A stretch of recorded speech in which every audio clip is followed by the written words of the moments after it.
मेरे प्यारे दोस्तों नमस्कार। आज हम लोग पढ़ने जा रहे हैं लघुत्तम समापवर्तक एंड महत्तम समापवर्तक, जिसको हम एलसीएम और एचसीएफ के नाम से जानते हैं। आपका कोई भी एग्ज़ाम हो, वनडे का कोई कॉम्पिटिटिव एग्ज़ाम्स हो, उसमें इनका योगदान रहता ही है। एक दो क्वेश्चन तो मिनिमम आ ही जाते हैं। तो आज हम बैक टू बैक पूरी बेसिक से लेके ट्रिकी तक इसका कॉन्सेप्ट देखेंगे। इस पर कितने क्वेश्चन बन सकते हैं, कितने प्रकार से प्रश्नों को हल किया जा सकता है। तो जो मेरे बिगिनिंग स्टूडेंट हैं, खास करके लिए ये ऑनलाइन क्लासें उनके लिए ही की जा रही हैं। जो हमारे यहाँ ऑफलाइन की क्लासें कर रहे हैं उनके लिए तो ठीक ठाक हो ही जाता है, बट ऐसे स्टूडेंट जो ऑनलाइन यहाँ नहीं आ पा रहे हैं, ऑफलाइन यहाँ क्लासें लेने में असमर्थ हैं, कहीं दूर दरार पर हैं, तो उनके लिए थोड़ी सी एक छोटी सी प्रयास है कि वो लोग भी अच्छा करें और अच्छा हो। तो ऐसे विद्यार्थी जो कहीं दूर दरार पे होंगे, क्लास मैथमेटिक्स की पूरी जीएस की उनको प्रॉपर मिलती रहेगी। हाँ, बशर्ते उनसे एक छोटा सा अनुरोध होगा कि हमारे चैनल को जल्द सब्सक्राइब करें, लाइक करें। अगर उनको लगता है कि हमने कुछ अच्छा पढ़ाया है या हम लोगों ने कुछ अच्छा सीखा है, अदरवाइज जैसी आपकी इच्छा होगी, है ना। चलिए, तो हम स्टेप बाय स्टेप पढ़ना शुरू करते हैं और इसका मतलब क्या होता है, कैसे इनको हल करते हैं और हमारी परीक्षाओं में ये पूछे कैसे जाते हैं, हम लोग करना सीख लें तो थोड़ा सा अच्छा लगेगा। चलिए, सबसे पहले हम लोग देखते हैं कि एलसीएम क्या है, लोवेस्ट कॉमन मल्टीप्लाई। फिर एक होता है एचसीएफ क्या है, हाईएस्ट कॉमन फैक्टर। तो मेरे प्यारे दोस्तों, स्टेप बाय स्टेप हम सीखते जाते हैं। तो सबसे पहले हम लोग पढ़ेंगे एलसीएम। इसको हिंदी में बोलते हैं लघुत्तम। क्या बोलते हैं दोस्तों, अभी लिखना मत, अभी नोट्स में कुछ भी नहीं लिखेंगे। जब तक मैं पूरी बात ना बोलूं तब तक आप लोग कुछ मत लिखें। इनको बोलते हैं लघुत्तम समापवर्तक। समापवर्त होता है। इनको बोलते हैं हाईएस्ट कॉमन फैक्टर, मतलब महत्तम समापवर्तक। इसकी हिंदी में का आ जाती है क्योंकि ये होता है हाईएस्ट कॉमन फैक्टर और ये होता है लोवेस्ट कॉमन मल्टीप्लाई। आइए देखते हैं। तो मेरे प्यारे दोस्तों, लघुत्तम निकालने की जो विधियां हैं उनमें हम फैक्टर मेथड ही ज़्यादा सीखते हैं और हम इनको अलजेब्रिक वैल्यू पर भी, न्यूमेरिकल वैल्यू पर भी करने की कोशिश करते हैं। जैसे देखो मेरे प्यारे बच्चों, अभी लिखना कुछ भी मत, स्टेप बाय स्टेप समझते जाइए। जैसे मैंने दे दिया कि 20, 15, 10, मैंने बोल दिया ये 3 संख्याएं हैं। मैंने बोल दिया कि 20, 15 और 10 का लासा क्या होगा, एलसीएम क्या होगा। अब इनका अगर एलसीएम फाइंड आउट करना है तो एक तरीका है मेरे प्यारे दोस्तों कि इनको इस तरीके से छोटे छोटे प्राइम फैक्टरों में डिवाइडेड करते हैं।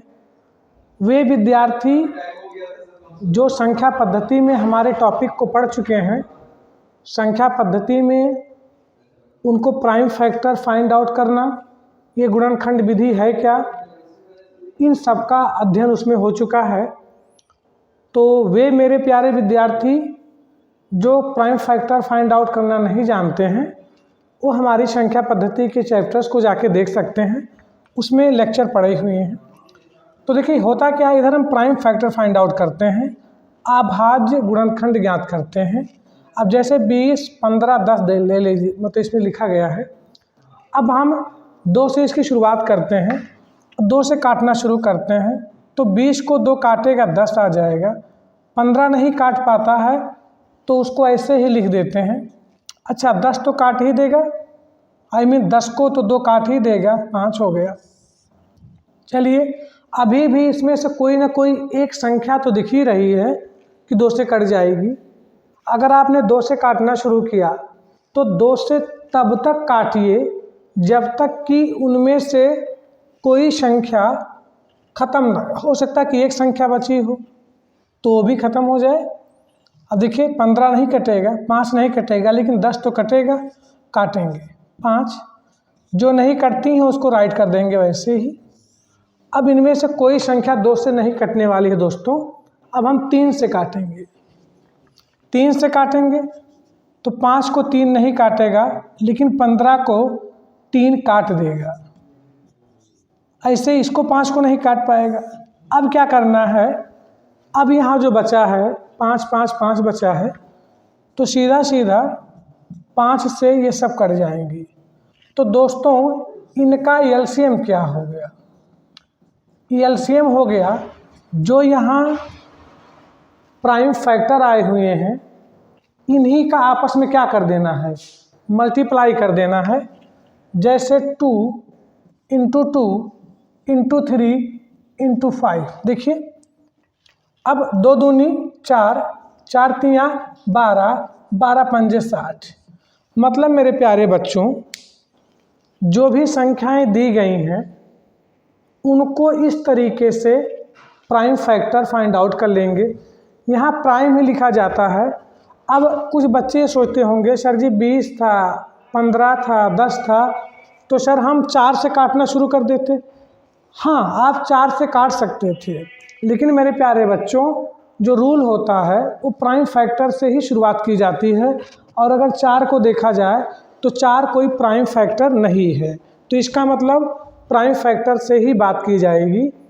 तो ऐसा कर देंगे, यानी एक छोटा सा तरीका बन गया कि अगर कोई अंकीय मान दिया गया हो और उनका क्या करना हो, एलसीएम फाइंड आउट करना हो, तो सीधे सीधे इस तरीके से हम लोग प्राइम फैक्टर यूज कर सकते हैं। और प्राइम फैक्टर यूज करने के बाद हमें आसानी से जो यहाँ मिलेंगी उनका प्रोडक्ट कर देंगे, वही दी गई सभी संख्याओं का प्राइम फैक्टर हो जाएंगी। तो यानी अब रूल थोड़ा थोड़ा समझ में आ गया होगा दोस्तों। तो चलिए अब हम हेडिंग छोड़ते हैं और स्टेप बाय स्टेप नोट को बनाते चलते हैं, क्योंकि नोट इसलिए बना लीजिए कि फिर आपको कहीं और पढ़ने की या किसी और के पास जाने की ज़रूरत ना पड़े। और मैं भी यही सोचूंगा और उम्मीद भी करूंगा कि इसके बाद फिर किसी और के कोचिंग में किसी और के वीडियो को देखने की ज़रूरत ना पड़े मेरे प्यारे दोस्तों। हाँ फिर भी अगर कोई दिक्कत होगी तो बेझिझक आप बारी बारी से कमेंट में पूछ सकते हैं। अगर आप लखनऊ के इर्द गिर्द हैं या मेरी कोचिंग के अगल बगल हैं तो बेझिझक आप ऑफिस में भी आके उसका आर्गूमेंट कर सकते हैं, उस पर पूछ सकते हैं। चलिए तो हम पहले लिखना शुरू करते हैं दोस्तों कि जो न्यूमेरिकल वैल्यू है उनका हम एलसीएम कैसे निकालेंगे और उसके बाद में अलजेब्रिक की बात करेंगे। तो लिखिए ज़रा, दी गई संख्याओं का लघुत्तम ज्ञात करना, find out the LCM of given number. तो रूल में क्या लिखना है दोस्तों, सीधा सीधा रूल में क्या लिखना है, रूल में लिख लीजिए सबसे पहले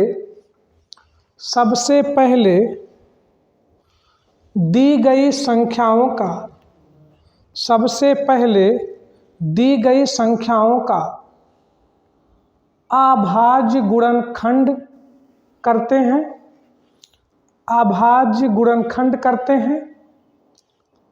और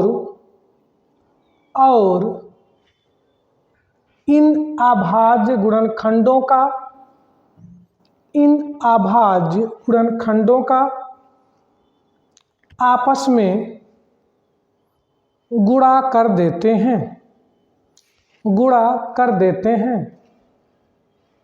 जो दी गई संख्याओं का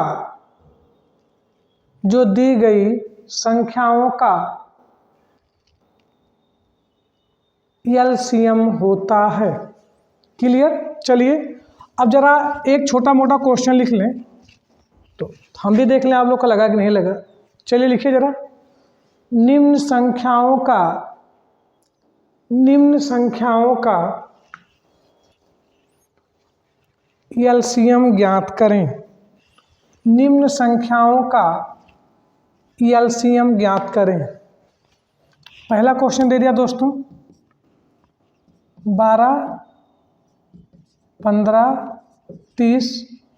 दूसरा दे दिया दोस्तों 10, 35, 40। चलिए छोटा छोटा संख्या दे देते हैं, बस आपको रूल सीखना है।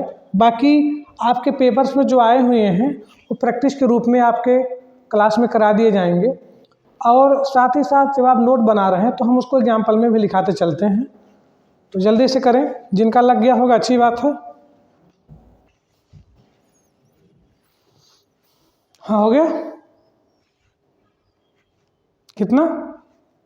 अच्छा चलिए ठीक है। तो जिनका हो गया दोस्तों उनके लिए अच्छी बात है, जिनका नहीं हुआ वो देख लें मेरे प्यारे बच्चों। हमने क्या बताया दोस्तों? हमने यही कहा कि जो भी संख्याएं दी गई हैं, जो भी संख्याएं दी गई हैं उनको क्या करना है, छोटे छोटे प्राइम फैक्टरों में तोड़ते जाना है। अब जैसे इसमें से पक्का कोई ना कोई 2 से कट रही है तो 2 से काटना शुरू कर दें। पक्का है 12 2 से कट जाएगा, कितनी बार जाएगा? 6 बार। 15 नहीं कटेगा तो उसको वैसे ही डाउन कर देंगे।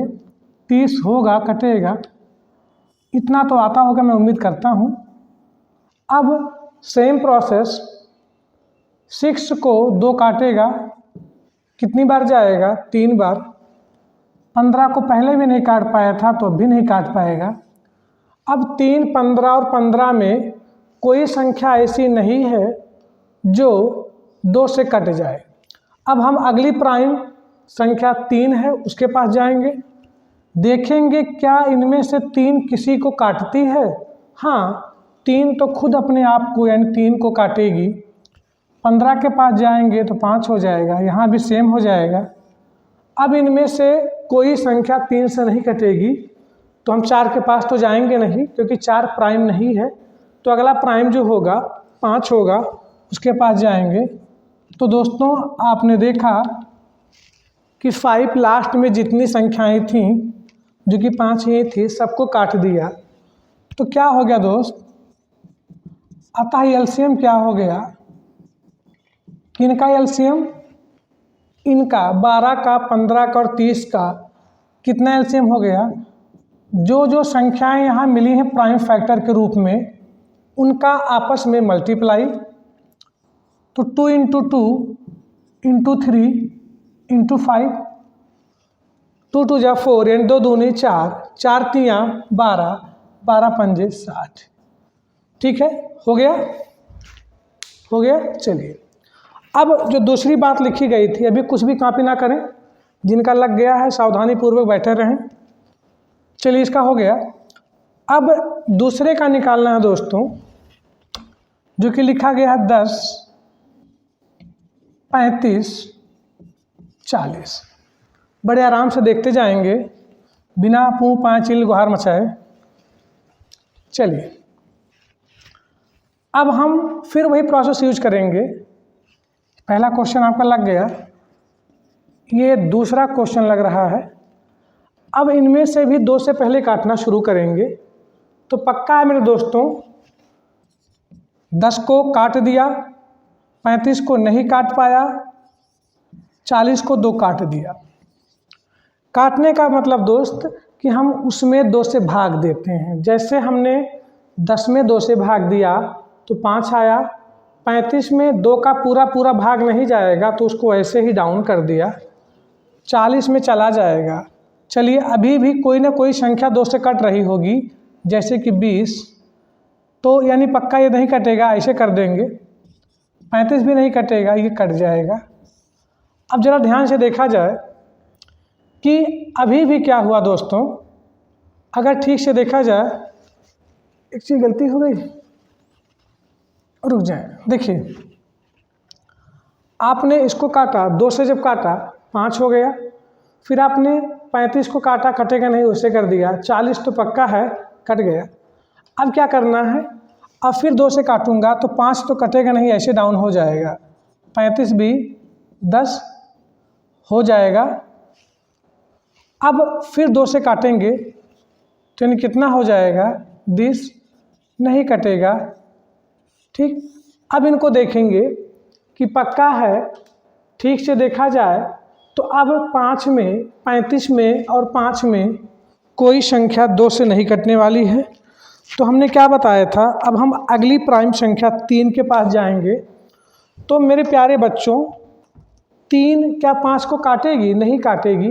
35 को भी नहीं काटेगी। तो अब हम किसके पास जाएंगे? 5 के पास। 5 को 5 काट देगा। 35 को यानी 5 का पहाड़ा पढ़ोगे तो 5 7 35, 7 बार ये भी कट जाएगा। अब इसमें से जो बचा हुआ है 1 है, 7 है, फर्दर 1 है। तो इसका मतलब दोस्तों अब केवल बचा इसमें 7, जो कि 7 से ही कटेगा। तो यानी अब इनका एलसीएम क्या हो गया दोस्त? अब इतनी सी बात समझ में आ गई होगी। 1 2 3 4 5 सभी करते जाएंगे। 2 इंटू 2 इंटू 2 इंटू 5 इंटू 7। तो कितना हो गया दोस्तों? 2 कन्ने 2, 2 दूनी 4, 4 दूनी 8 और 8 पंजे 40, 8 पंजे 40 हो गया। अभी भी 7 का मल्टीप्लाई होना है तो 7 चौक 28 कर देंगे। 28 करने के बाद एक 0 हम यहाँ लगा देंगे। तो बात क्या समझ में आई दोस्तों? बात ये समझ में आई कि अब हम किसी भी दी गई संख्या का, दिए गए अंकों का आसानी से एलसीएम निकाल लेंगे।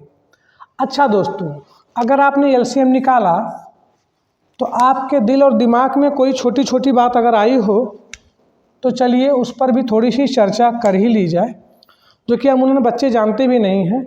बस वो केवल इतना जानते हैं कि एलसीएम ऐसे ऐसे कर दिया, ऐसे ऐसे कर दिया, एलसीएम निकल गया।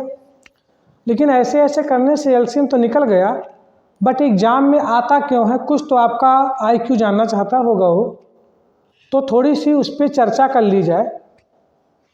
हाँ, कॉपी कर लें, कोई दिक्कत नहीं है, उतार लें आप लोग। दोस्तों, आपने देखा होगा जैसे 12 का, 15 का और 30 का लघुत्तम जो आया है वो 60 आया है। 10 का, 35 का, 40 का लघुत्तम यानी एलसीएम 280 आया है। तो ये कुछ बात कर रहा है आप लोगों से, ज़रा समझें। समझने के लिए ये ज़रूरी है कि देखो 60 क्या है, 280 क्या है। तो मेरे प्यारे बच्चों, अब इसका नाम लघुत्तम क्यों पड़ा और इसका नाम लघुत्तम समापवर्त क्यों पड़ा, अब यहाँ समझने की ज़रूरत है। मतलब दोस्तों 12, 15 और 30, 12, 15 और 30 ध्यान से देखिएगा।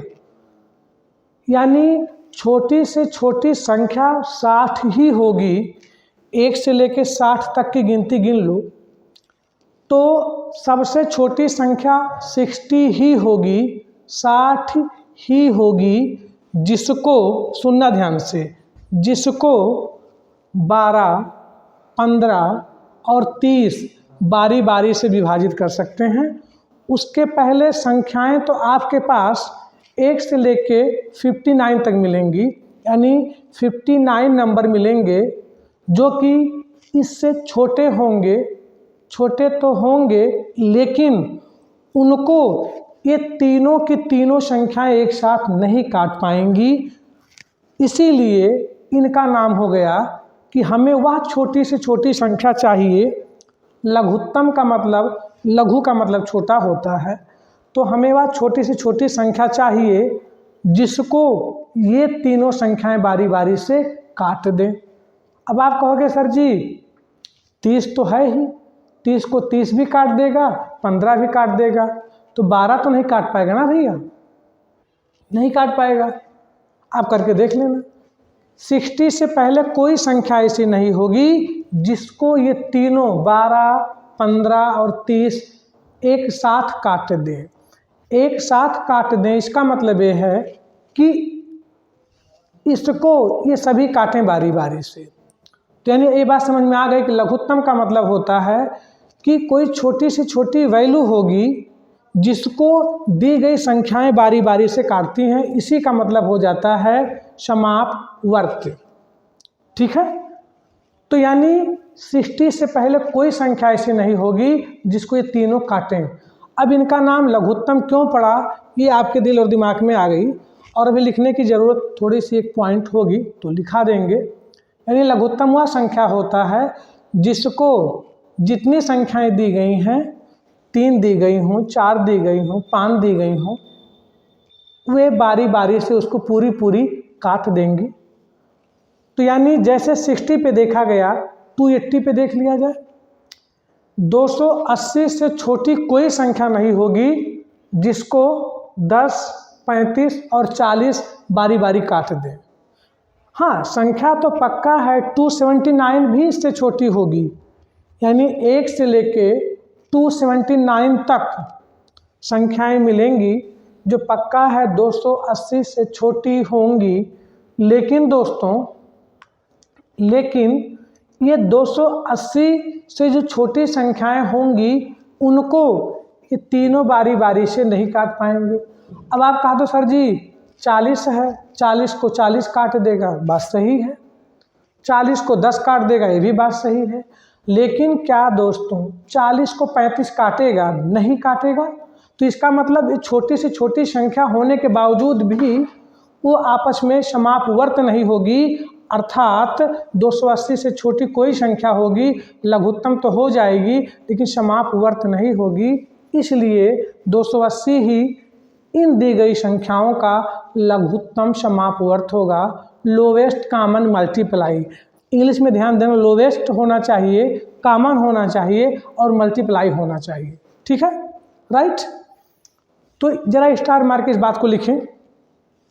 पहली बात क्या लिखेंगे कि लघुत्तम या महत्तम, महत्तम पढ़ ही नहीं रहे हैं, लघुत्तम या महत्तम कभी भी एक संख्या का नहीं निकाला जाता, कम से कम 2 संख्याएं होनी चाहिए।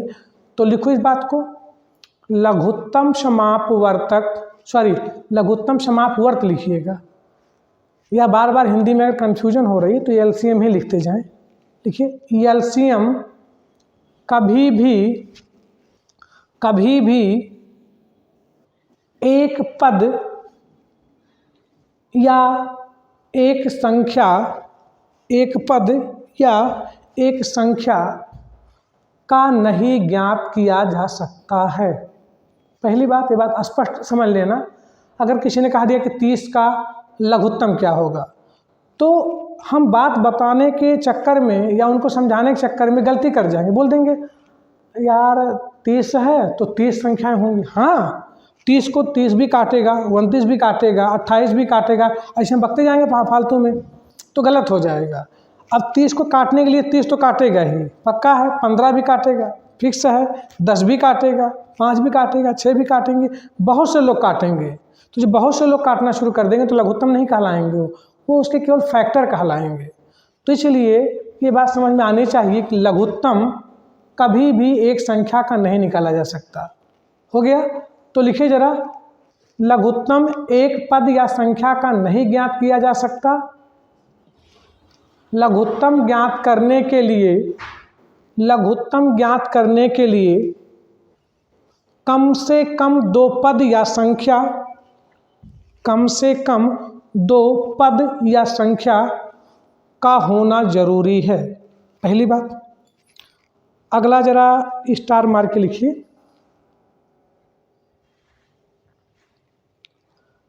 दी गई संख्याओं का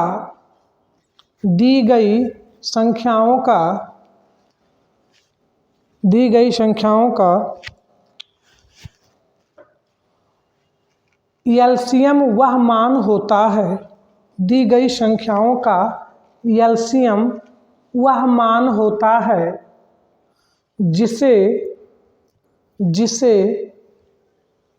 दी गई संख्याएं, क्या लिखा, एलसीएम वह छोटा से छोटा मान होता, लिखिएगा, वह छोटा से छोटा मान होता है जिसे दी गई संख्याएं पूरी पूरी विभाजित करती हैं। हो गया। चलिए, तो यानी आप लोगों ने एक तरीके से अंकों का लासा निकालना सीख लिया, राइट। कर लेंगे। अब मेरे प्यारे बच्चों, जरा हम अलजेब्रिक वैल्यू का लासा निकालना सीख लें, क्योंकि कुछ क्वेश्चन मेरे पास हैं जो कि आपके एग्जाम में एसएससी में पूछे गए हैं। और अगर आप लोगों को थोड़ा सा ध्यान होगा, और एसएससी की नोटिफिकेशन तो आ ही चुकी है, सीजीएल का फॉर्म भी भरा जा रहा है, तो अगर हम उन परीक्षाओं के क्वेश्चन को देखें तो काफ़ी क्वेश्चन मेरे पास हैं। मेरे पास प्रीवियस पेपर ही रखा रहता है, तो उसमें कुछ क्वेश्चन हैं। तो अब हम उनको लगाना चाहते हैं, तो उसके पहले पहले हम ये देख लें कि हम निकालेंगे इसको कैसे, क्योंकि जब तक हम रूल नहीं सीख पाएंगे दोस्तों, तब तक हम उसको लगा नहीं पाएंगे। हो सकता है कि लगाएं फिर गलती कर जाएं, लगाएं फिर गलती कर जाएं। तो हमें ये चीज़ देखना है कि हम कैसे करें कि हमारा गलती ना हो। ठीक है, मेरे हिसाब से कर लेंगे। तो लिखिए ज़रा, पहले समझ लीजिए। देखिए, अब हम लोग अलजेब्रिक वैल्यू का, जिसको हम बहुपद के नाम से जानेंगे, है ना, जिसको हम बहुपद के नाम से जानेंगे, उनका हम एलसीएम फाइंड आउट करने जा रहे हैं।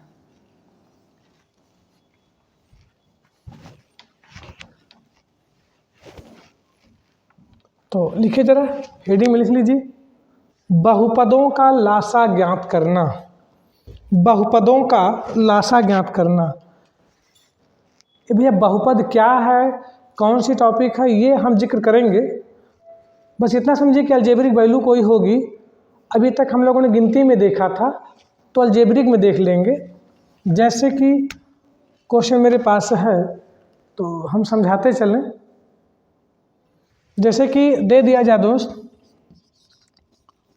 12x² y3 z एक पदे दे दिया जाए। अगला 15x y पे 4 z पे 3 20 दे दिया जाए x y z, ऐसे दे दिया जाए। तो अब कहा जाए कि इनका लासा क्या होगा। तो दोस्तों, जो रूल कहता है, अभी लिखना मत, समझ लें फिर लिखने शुरू करेंगे तो अच्छा लगेगा। अब देखो, ध्यान दो, अगर इनका एलसीएम निकालना है तो आपको स्टेप मार्क्स तो मिलने नहीं है आपके कंपटीशन के एग्जाम में। गोला सही चला जाएगा, दैट विल इम्पॉर्टेंट। तो दोस्तों, हमने 12 का, 15 का, 20 का, यानी हमने न्यूमेरिकल वैल्यू का, अंकीय मान का लासा सीख लिया था। तो रूल ये कहता है दोस्तों कि सबसे पहले क्या करेंगे, सबसे पहले जो न्यूमेरिकल वैल्यू होगी, अंकीय मान होगा, उसका पहले के रूल के अकॉर्डिंग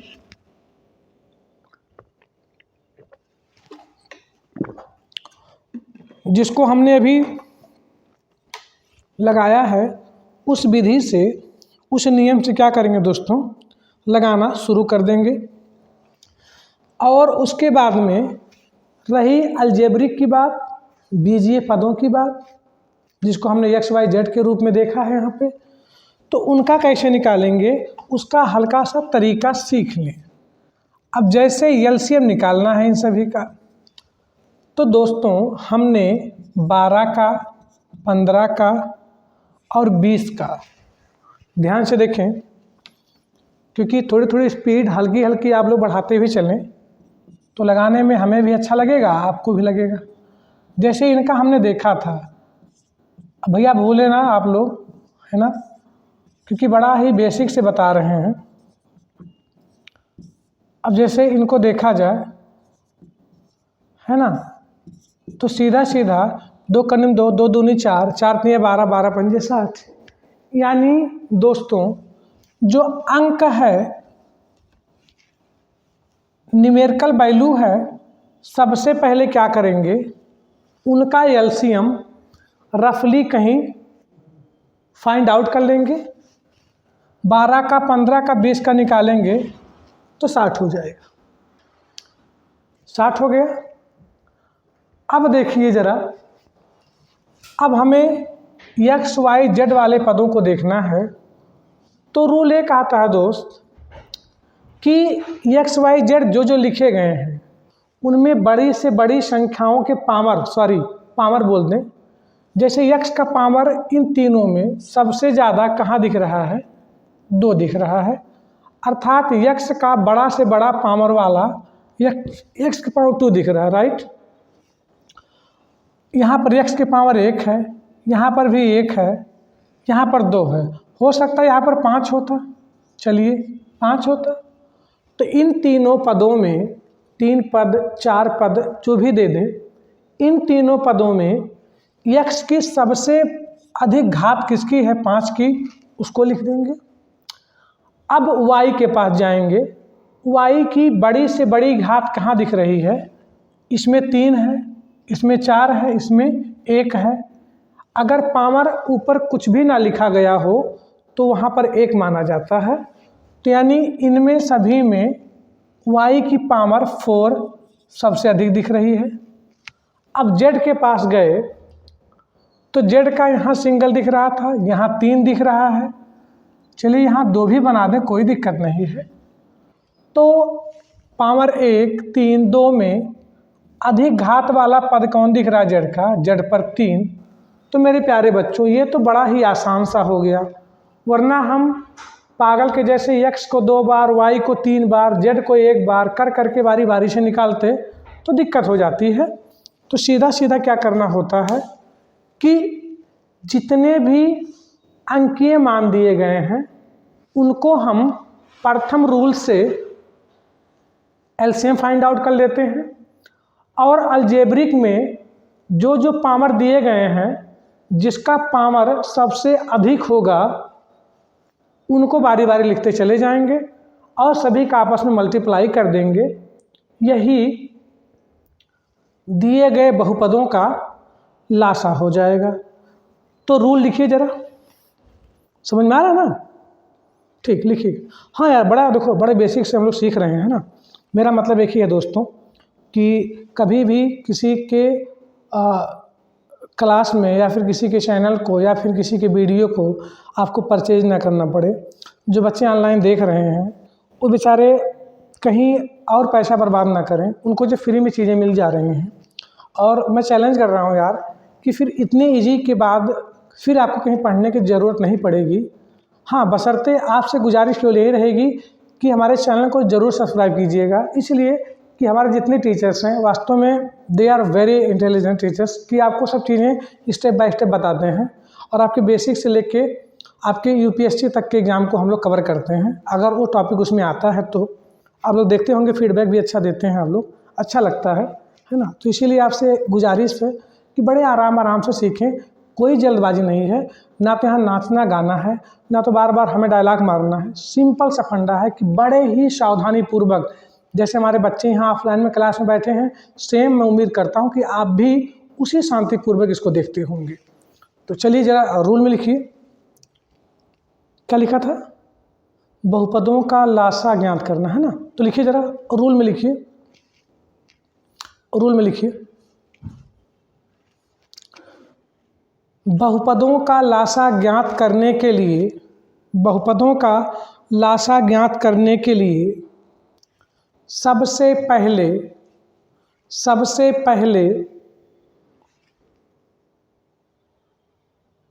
अंकों का लासा पहले नियम की तरह ही करते हैं, पहले नियम की तरह ही ज्ञात करते हैं। उसके बाद अलजेब्रिक यानी बीजीय पदों को, अलजेब्रिक पदों का अधिकतम घात वाला पद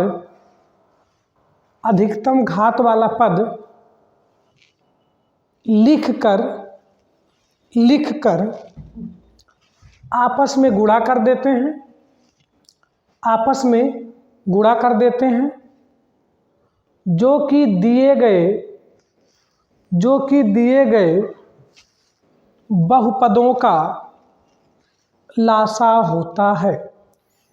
तो चलिए ज़रा एक क्वेश्चन तो मैंने बता ही दिया, तो एक क्वेश्चन मैं और आप लोगों को दे दूं तो थोड़ा अच्छा लगेगा। तो लिख लीजिए, निम्न बहुपदों का लासा ज्ञात करें। तो पहले में तो यही लिख लेंगे, दूसरा मैं खुद दे रहा हूँ जो आपके पेपर में आए हुए हैं, तो थोड़ा अच्छा लगेगा लगाने में।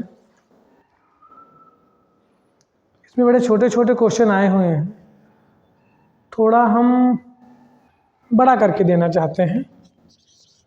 12a cube b square c पे 3, फिर 18 लिखा गया है, ABC यानी a पे 4, b पे 5, c पे 6।